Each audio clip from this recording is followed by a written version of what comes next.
Hey everyone, it's time to do another update on everything in the works. Um, and I've got some good news and I've got some bad news. And there's a lot of global developments that definitely influence what we're doing.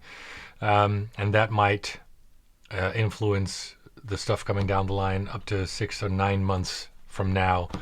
So it's hard to predict how much this will be, but I do want to include you in all the steps of the process so you're informed. Um, so first of all, the global stuff that we cannot control. I don't know how it is in your part of the world, but with the fourth wave of the corona pandemic, we have partial or full lockdowns in parts of Europe and Asia. And our supply chain, we have basically have four different supply chains working side by side on the different projects. And we have suppliers in the Netherlands, of course, Germany, Belgium, the US, and of course, China and Hong Kong, because a lot of the high-end collectible stuff that we do requires suppliers that specialize in that, and they are in China and Hong Kong. We're very close to like the Prime One factory and all that sort of thing there. So there are two things that are currently very relevant, and I'll put up the articles. I think what's the name again? What doesn't matter. It's been in the news. So there's local lockdowns going on in China and parts of Europe that might affect the production capacity and speed in the coming months. The other thing is that apparently there's an energy shortage. Coals, I think, in China. Again, I'll put up the article. That means that basically the government called some of our suppliers and said, "Okay, you're going to have power to your factory 3, maybe 4 days a week tops." Again, that will limit production and the productivity.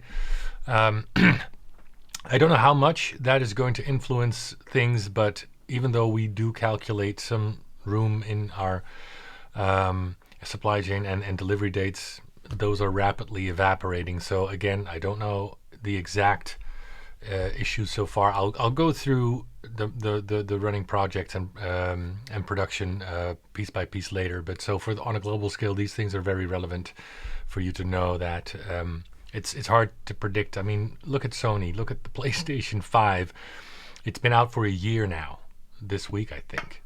Still in very short supply, and they've come out last week saying that Sony expects this to remain the case for at least another year. I mean, that's unheard of for a PlayStation to be unavailable for such a large producer and supplier in the world as Sony, not being able to control the supply chain for a whole 2 years.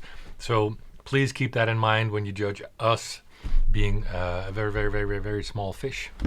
The other thing, of course, is Warner Brothers has to approve everything. So from us as a partner, starting way back in March, up to designs, early products and production samples, packaging, product photos, anything basically, every step has to be approved. And that takes time. I mean, I think I've lost 6 or 7 months to that already. So I know for those of you who've pre-ordered early and you're waiting, I understand it's frustrating. I'm frustrated too. Sometimes I send out several messages a week per product, just to keep the pressure on. But it's a big organization. What can I do? And I don't want to piss them off because I'm very happy that they're working with us. But you have to realize it just takes time. For those of you who did pre-order early, it's taking a long time, but for the same price when you pre-ordered, you're now getting an officially licensed product at a much higher price with all the rising cost in raw materials and labor and all that. And I'm paying the licensing costs, so I'm hoping that is a bit of a compensation. Those are the global things outside of our control. So let's look at the products. Like I said, I have some good news and some bad news. Starting with the 12 scale BVS and Justice League Batmobile and the accessories that come with that. Most of the materials and parts are almost done. So then it's a matter of paint. And right now we're still waiting for approval of the V2 design for the packaging, as Warner asked us to do a few changes and tweaks. And as soon as that is done, we can start production of the art box and start packing. So I do hope that we will be able to ship around the end of December, early January, for quite a large batch. I think probably everyone who's pre-ordered up until August of this year will get theirs around then. The other thing, of course, that people are asking for is the 1966 Batmobile.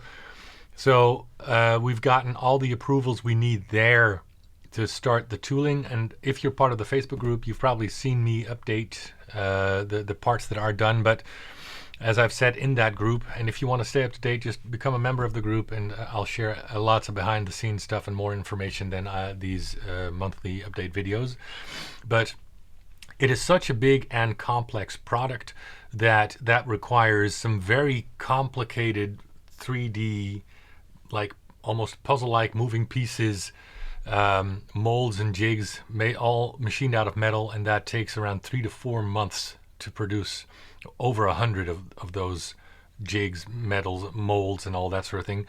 I'll put up some pictures of stuff that is done. I'll have some more stuff to show you soon, but just remember that will take up until the end of the year to finish.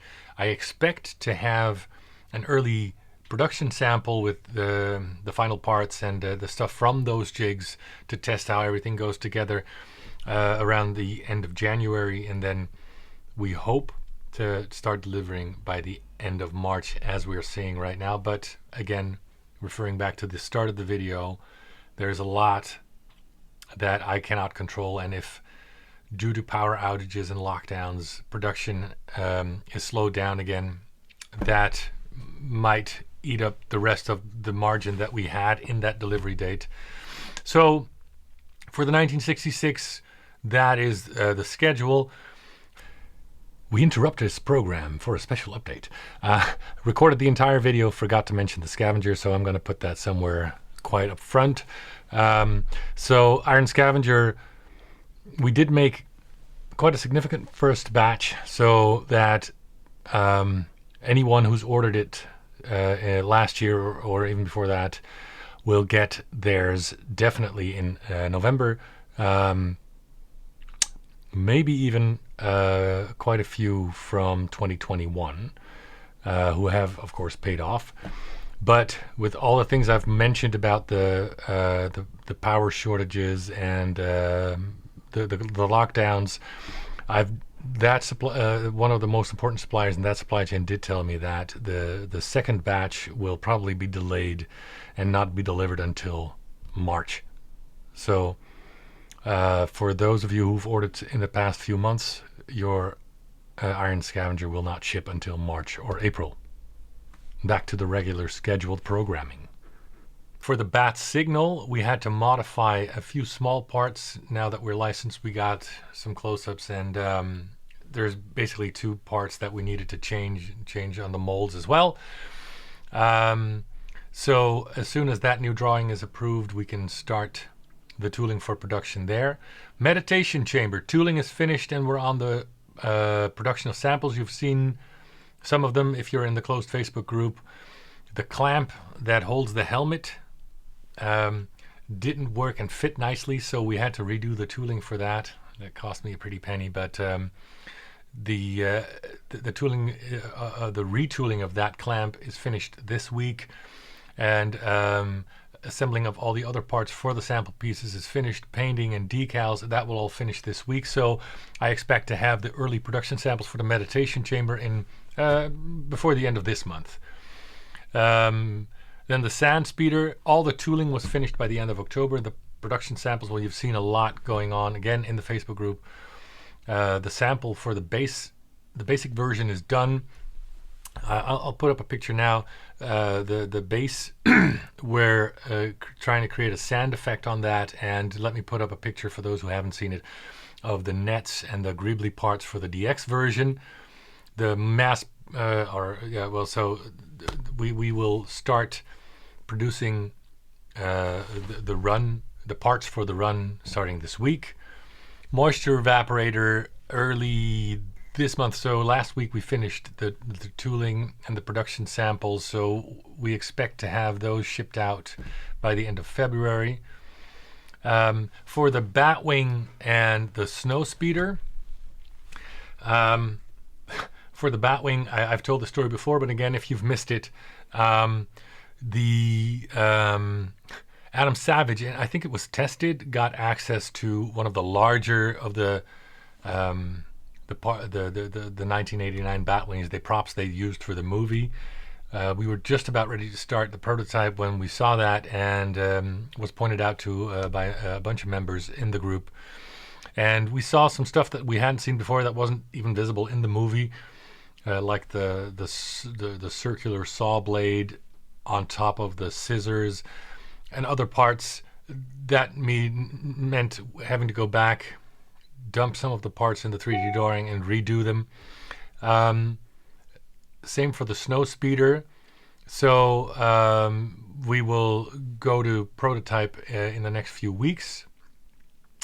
Then for the cockpit, the Justice Mobile, well, that is sold out. But you can still add your name to the wait list.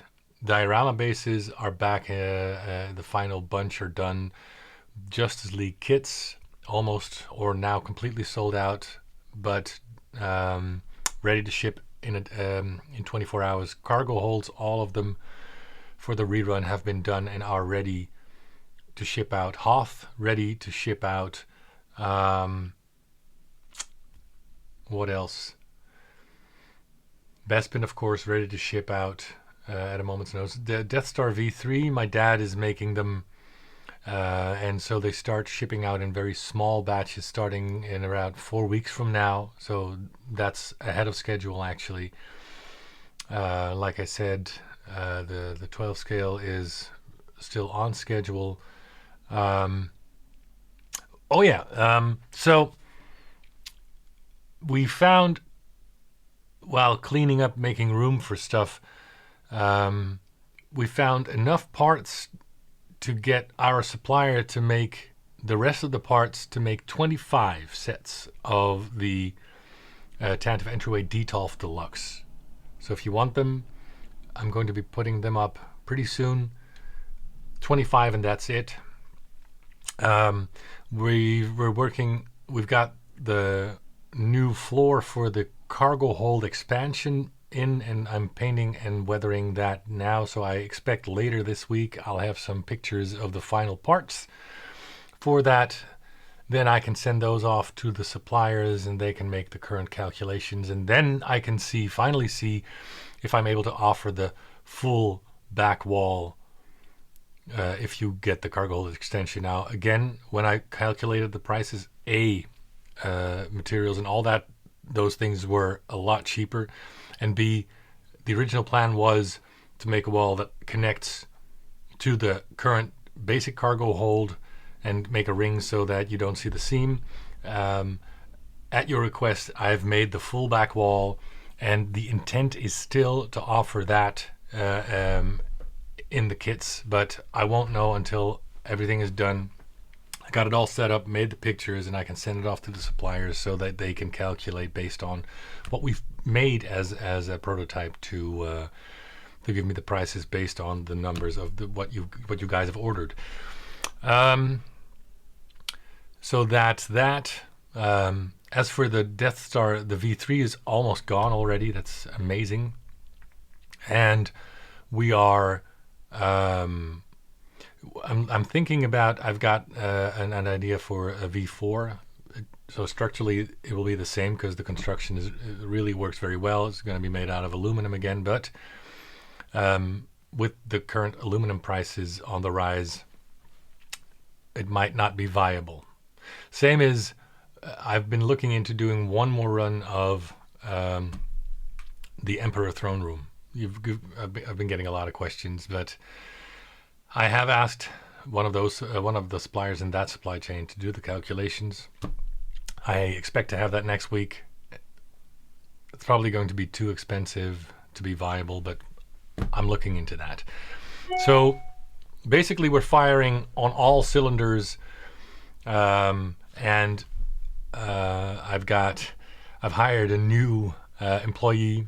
You've seen him if you're in the group. He's a friend of my son's, and he's studying mechatronics in college right now. So great kid, lots of energy, great ideas, handy with electronics and all of that kind of thing. He's actually working on a couple of designs as he's learning 3D modeling for school. So might be some cool things coming up later. With regards to a lot of questions about new products and new products ideas, first we want to get a whole get this supply chain thing fixed and get all the current things that are in production or in prototyping done before we start anything new. In all my downtime, as soon as I've gotten inspiration, I've already worked on new designs. So I've actually got some stuff on the back burner that as soon as I feel we can do that without delaying anything currently in the works, I will put up that thing first. And there's a couple of cool things that I'm very sure some, if not most of you, are going to be very excited about. But that really means I cannot do anything new for the next 6 months at least. And I don't plan on stepping outside of the DC / Star Wars bubble for now. So just FYI. So I hope that helps with all your questions. Thanks for making it till the end of this video, and talk to you in the next update. Bye.